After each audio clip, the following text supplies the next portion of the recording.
तो पहला क्वेश्चन है हमारा धर्मनिरपेक्षता।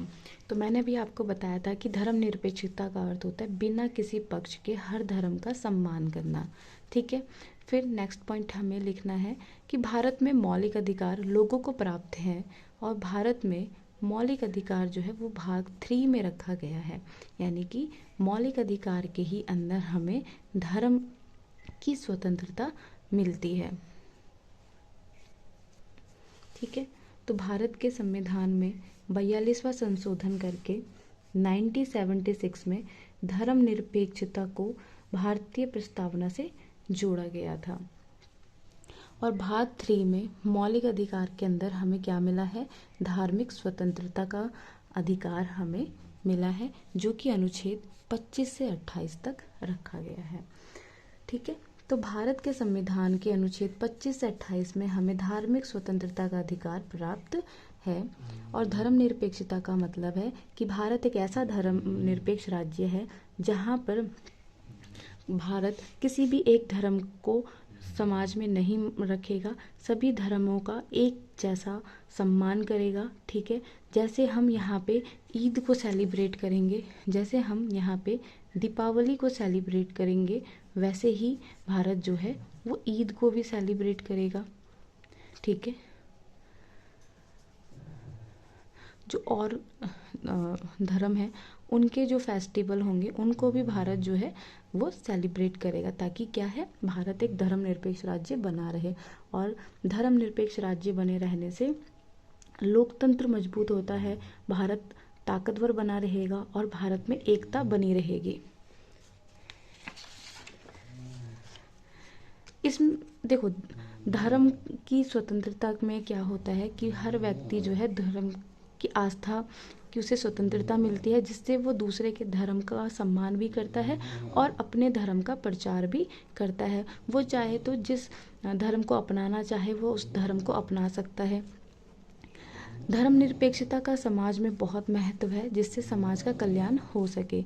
जैसे भारत में हर धर्म का सम्मान किया जाता है। बहुत सारे देश ऐसे हैं जिसमें धर्म के आधार पर भेदभाव होते हैं और वहाँ पे जो अल्पसंख्यक हैं वो अपने आप को असुरक्षित वहाँ पर महसूस करते हैं। ठीक है। जैसे कि भारत आज़ाद हुआ और आज़ादी के बाद भारत के 2 हिस्से हुए थे, तो पाकिस्तान में जो हिंदू रह गए थे, आज वो हिंदू की संख्या बहुत ज़्यादा घट चुकी है, क्योंकि उनका धर्म परिवर्तन कर दिया गया है। और पाकिस्तान जो है वो एक धर्मनिरपेक्ष राज्य नहीं है, क्योंकि वहाँ पर एक धर्म को बहुत ज़्यादा महत्व दी गई है, वो है इस्लाम। फिर धर्म के आधार पर भेदभाव, धर्म का परिवर्तन करना, दूसरे धर्म और मजहब का शोषण करना, ये सब समाज में अशांति और अन्यायपूर्ण समाज की तरफ हमें ले जाता है। जैसे कि बांग्लादेश की बात अगर हम करें, तो जब पाकिस्तान बना था तो जो बंगाली थे उन पर उर्दू थोप दी गई थी, उनको अधिकार नहीं दिए गए थे, जिसके वजह से उन्होंने अपने धर्म, अपनी भाषा को बचाने के लिए संघर्ष किया और 1971 में एक नया देश बनाया था, बांग्लादेश। श्रीलंका में भी देखेंगे तो हम एक ही दल को बहुत ज़्यादा महत्व दिया जाता है, जिसकी वजह से अन्य दल जो है वो अपने आप को असुरक्षित महसूस करते हैं, मतलब उनको महसूस कराया जाता है, उनका शोषण होता है। नेक्स्ट क्वेश्चन है हमारा भारतीय संविधान के अनुच्छेद 51A, यानी कि ये क्वेश्चन बहुत बार आ रहा है तो इसकी तैयारी कर लेते हैं। तो देखो, भारतीय संविधान के अनुच्छेद 50A में नागरिक के मूल कर्तव्यों का वर्णन किया गया है, यानी कि जो नागरिक के कर्तव्य हैं भारत के प्रति उसके बारे में बताया गया है। तो ये क्या है, ये कर्तव्य हर नागरिक के लिए निर्धारित किए गए हैं। ऐसा नहीं है कि ये जो अधिकार हैं या कर्तव्य हैं वो किसी एक वर्ग, एक धर्म, एक जाति के लिए नहीं है। इस समाज में रहने वाला हर एक व्यक्ति के लिए हमारे देश के प्रति कर्तव्य निर्धारित किए गए हैं, ताकि वे जो लोग हैं वो राष्ट्र के प्रति अपना दायित्व को समझें, यानी राष्ट्र के प्रति हमारा क्या कर्तव्य है उसको समझें और उसका पालन जरूर करें। अनुच्छेद 50A को 42वें संविधान संशोधन 1976 के तहत जोड़ा गया था। ठीक है। 51 को कब जोड़ा गया है, तो 42वें संशोधन के तहत जोड़ा गया था। फिर है संविधान का पालन करना, ये नागरिक का काम होता है। पहला पॉइंट हम क्या लिखेंगे, संविधान का पालन करना। प्रत्येक नागरिक का कर्तव्य है अपने राष्ट्रगान, राष्ट्रीय ध्वज और उसका सम्मान करे। ठीक है, जब एक नागरिक अपने देश के राष्ट्रीय ध्वज का सम्मान करेगा, राष्ट्रीय गान का सम्मान करेगा, तो क्या है, वो एक अपना नागरिक कर्तव्य को निभा रहा है ना। हम ऐसे बहुत सारे लोग देखते हैं कि राष्ट्रीय गान हो रहा होता है, वो बैठे होते हैं, तो इससे क्या होता है कि वो एक देश का अपमान कर रहे हैं। ठीक ठीक, जैसे कि हम एक घर में रहते हैं तो एक घर में हमारा कुछ कर्तव्य होता है अपने माता पिता के प्रति, वैसे ही हमारा एक कर्तव्य है हमारे देश के प्रति कि हम उसको प्यार करें, उसकी इज्जत करें। ठीक है, संविधान के नियमों का पालन करना चाहिए। तो संविधान देखो बनाए ही इसलिए गए हैं ताकि वो लोगों का कल्याण कर सके। ठीक है, जब उसके बनाए हुए नियमों का हम पालन ही नहीं करेंगे तो फिर ये संविधान किसी लायक नहीं रह जाएगा ना, है ना, इसकी कोई वैल्यू नहीं रह जाएगी, ये एक किताब बन के रह जाएगा।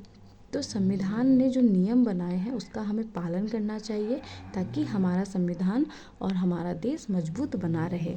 नियमों का तोड़कर हमें कर्तव्यों को हानि नहीं पहुंचाना चाहिए। एक नागरिक जो भारतीय संस्थाओं में काम करता है, मेरा कहने का मतलब ये था कि अगर एक भारतीय है जो देश में रहता है और देश की किसी भी सेवाओं के लिए काम करता है, तो उसका पहला कर्तव्य ये होता है कि वो पहले अपने देश को देखे। जैसे फौजी होते हैं तो वो पहले क्या देखे, अपने देश को देखे। ऐसा नहीं किसी धर्म के आधार पर वो दूसरे देश में या पैसे के आधार पर दूसरे देश को वो डाटा बेच दे। देश के साथ वफादारी बना रहना बहुत ज़्यादा ज़रूरी है और यही एक नागरिक का कर्तव्य है, यही हमारा धर्म भी है। नागरिक का कर्तव्य है भारत की संप्रभुता, यानी कि जो भारत अभी मैं इसे बताती हूँ। संप्रभुता, एकता और अखंडता की रक्षा करना, यानी कि ये जो हमें आज़ादी मिली है, ये क्या था, हम गुलाम थे, औपनिवेश थे, है ना। तो भारत दोबारा किसी देश का गुलाम ना बने। ठीक है, कोई दूसरी महाशक्ति हमें अपनी गुलामी का शिकार ना बनाए। तो भारत को उससे बचना है। ठीक है, तो भारत की संप्रभुता, एकता और अखंडता को बचाए रखने के लिए नागरिक को काम करना चाहिए। ठीक है, देश की रक्षा करना, देश के प्रति हमेशा ईमानदार रहना एक नागरिक का कर्तव्य है।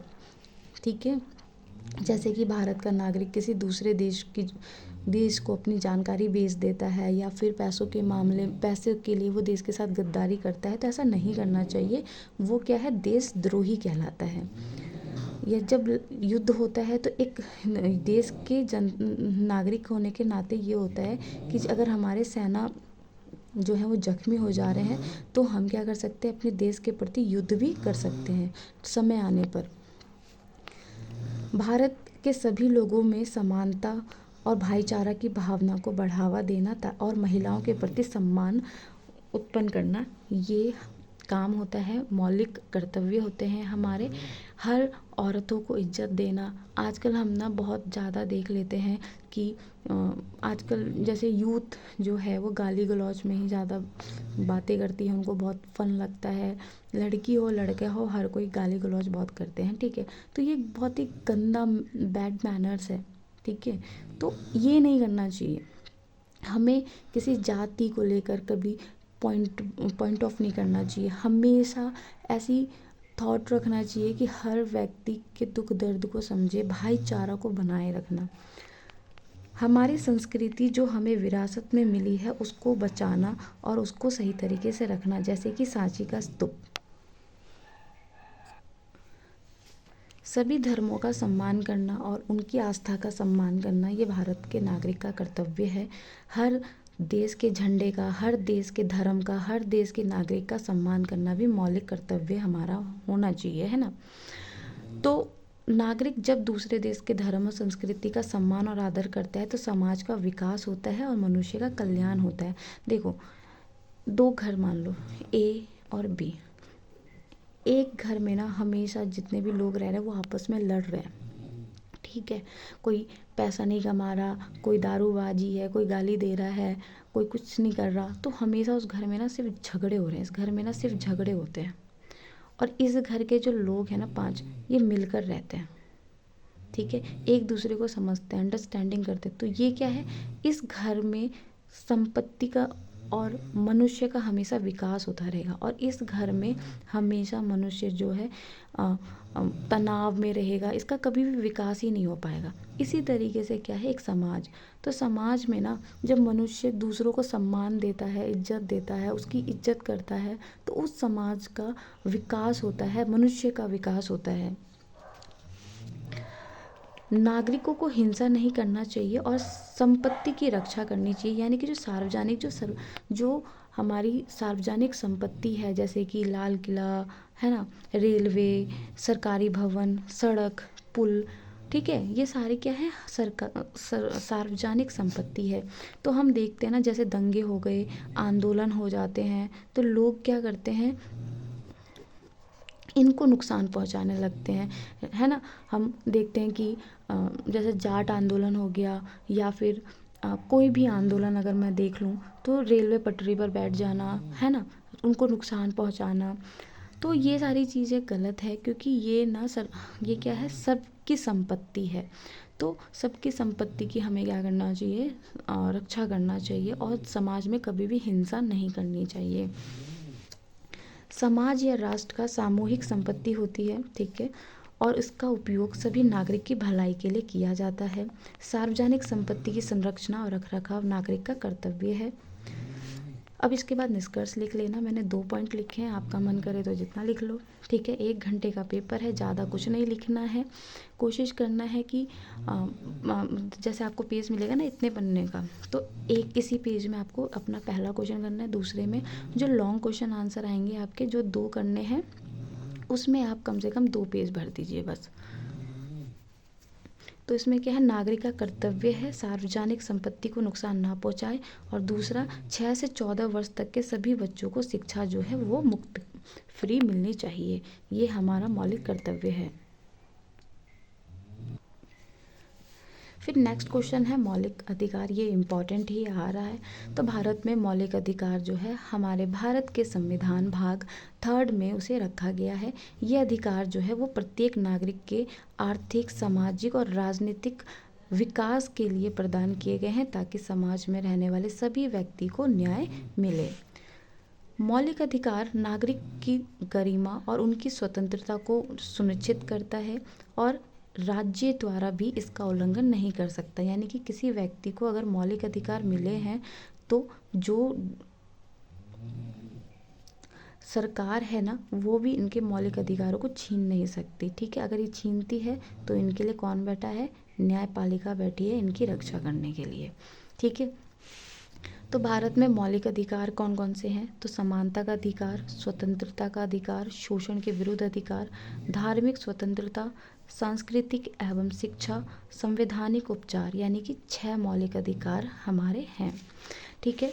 14 से 18 अनुच्छेद है, 1922, 23 से 24, 25 से 28, 29 से 30 और 32, यानी कि हमारे 14 से लेके 32 अनुच्छेद में मौलिक अधिकार हैं। तो पहले जो हमारे मौलिक अधिकार थे वो 7 थे, ठीक है। पहले जो हमारे मौलिक अधिकार थे वो 7 थे, मगर 42वें संशोधन के तहत 1978 में, ठीक है,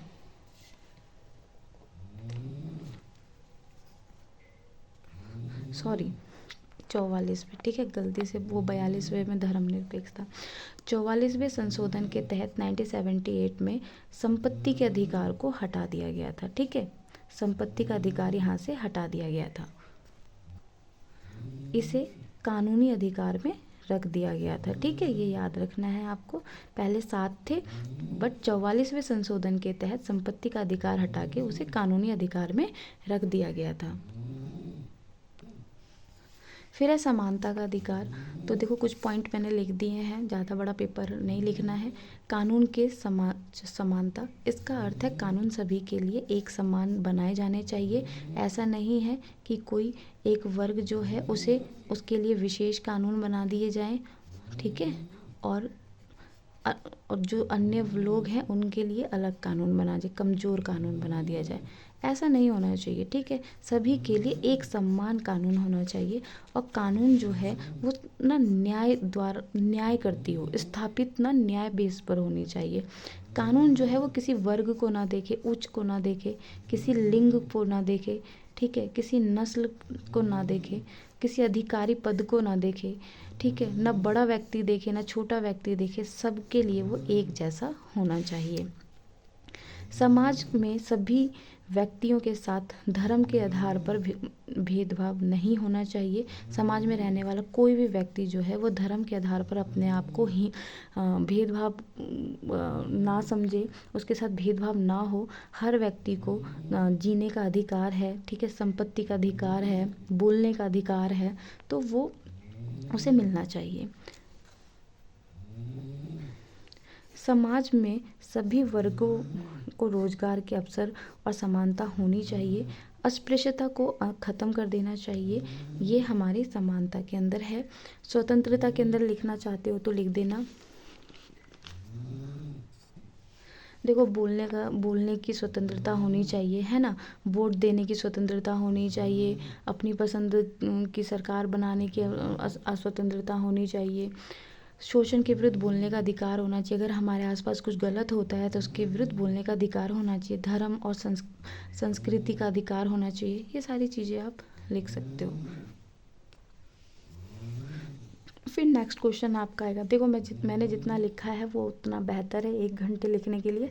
बहुत ज़्यादा मत लिखना, जितना समझाया गया उतना ही लिखो।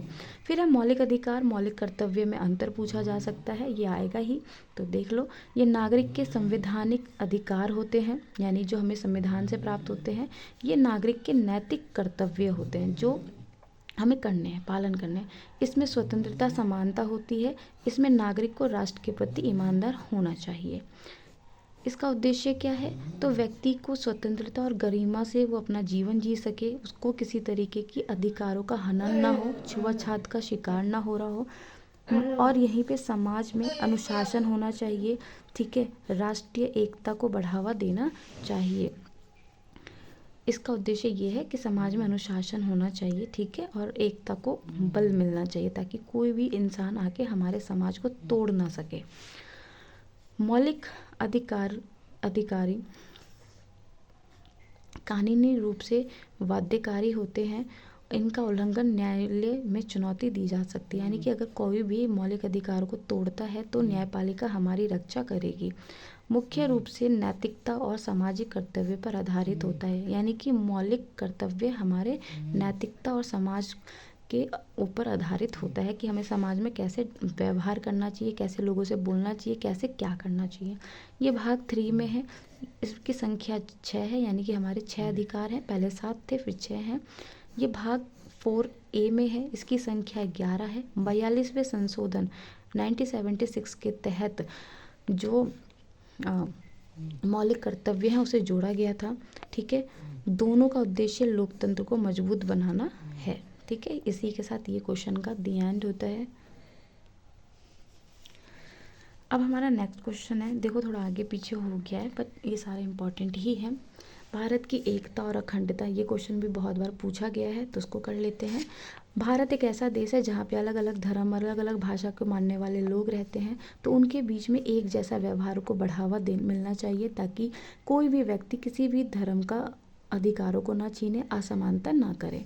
देश के भूभाग की संप्रभुता, यानी कि हमारी जो ज़मीन है उसकी जो सीमाएं हैं उसको बचा कर रखना, उसकी एकता को बचा कर रखना, अखंडता को बनाए रखना, ठीक है।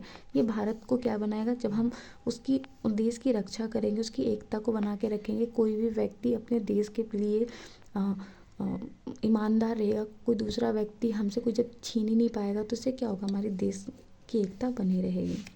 अनुच्छेद 51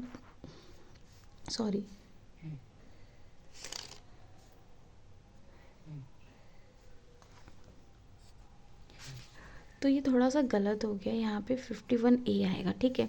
तो 51A के तहत हर भारतीय नागरिक का कर्तव्य है कि भारत की संप्रभुता और एकता और अखंडता की वो रक्षा करे और उसे बनाकर रखे।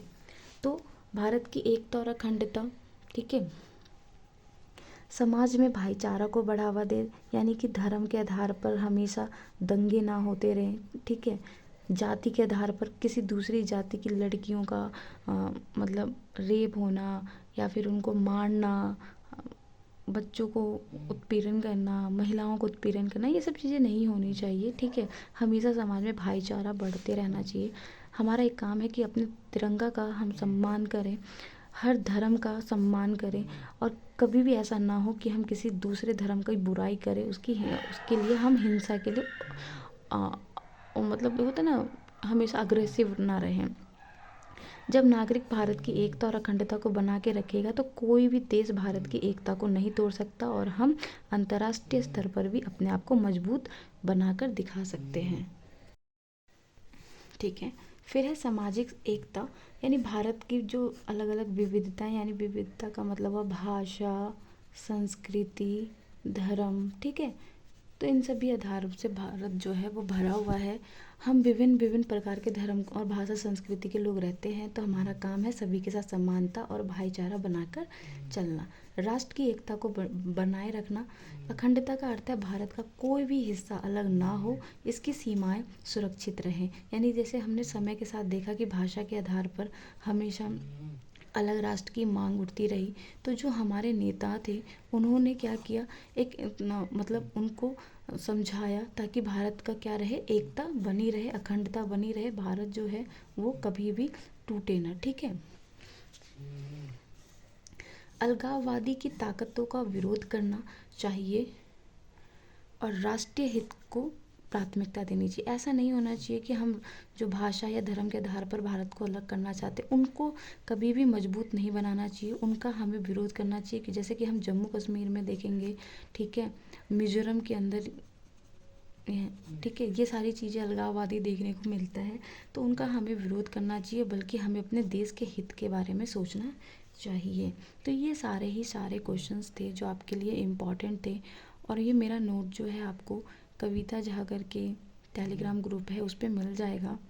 वीडियो अगर आपको अच्छी लगे तो प्लीज़ कमेंट ज़रूर करें, और बेस्ट ऑफ लक। आज आपका एग्ज़ाम है, जितना हो सका है मैंने ये 2:30 बजे जिनका पेपर है उनके लिए इम्पॉर्टेंट नोट्स बना दिए हैं, आप फटाफट रिवीजन कर लीजिए, और थैंक यू सो मच।